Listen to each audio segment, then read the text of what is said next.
बहिणींनो भावांनो, ह्यो एक पदुरे, ह्यो एक पदुरे आणि ह्यो एक पदुरे आणि ह्यो एक पदुरे, म्हणजे अशी मिळून ती 4 पदरी माळ आहे. पण ती 4 माळा घालूच तर गळ्यात, म्हणून मी ही एक केली. बघा, हे रामसीता आहे, हे ज्ञानदेव तुकाराम आहे, हे पांडुरंग आहे आणि हे श्रीराम आहे, हे ताईत आहे.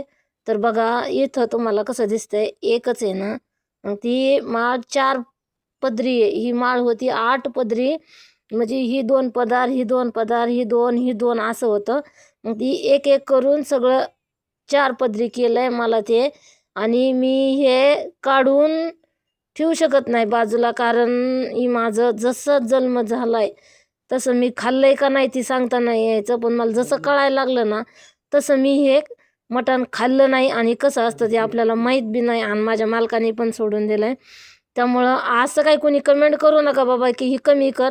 मी सगळं कमी करू शकते माझ्या जीवनातलं, पण हे कधी कमी नाही करू शकत, कारण हे माझं खरं सोनं आहे हे. त्यामुळं मी हे सोनं नाही काढू शकत, माझं हे जीवाचं सोनं आहे माझ्या. कारण माझे हे देव माझ्यासाठी लय महत्त्वाचे येतं. त्याच्यामुळं हे माझं ही राखण करतात. ही याच्यापासून आपल्याला काही धोकाच नाही आहे, त्यामुळं हे काढू शकत नाही आहे. हे आता पंढरपूरला गेल्या ही 70 रुपयाची आणली, 2च पदार होते तरी 70ची आणली आहे. आणि ही 70 रुपयाची आहे, ही 120 रुपयाची आहे. 2 पदरी होती, काढली, एक पदर केलाय. आणि हे पण 80 रुपयाची आहे. बघा, एवढं असं नसतं की एवढं गळ्यात घालून चालत, पण ज्याच्या नशिबात आहे त्यालाच हे मिळतं.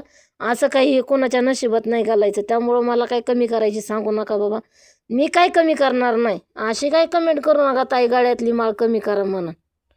कधीच कमी नाही होणार. जोपर्यंत मी जाईन ना तोपर्यंत ही माझ्या संगत जाणार.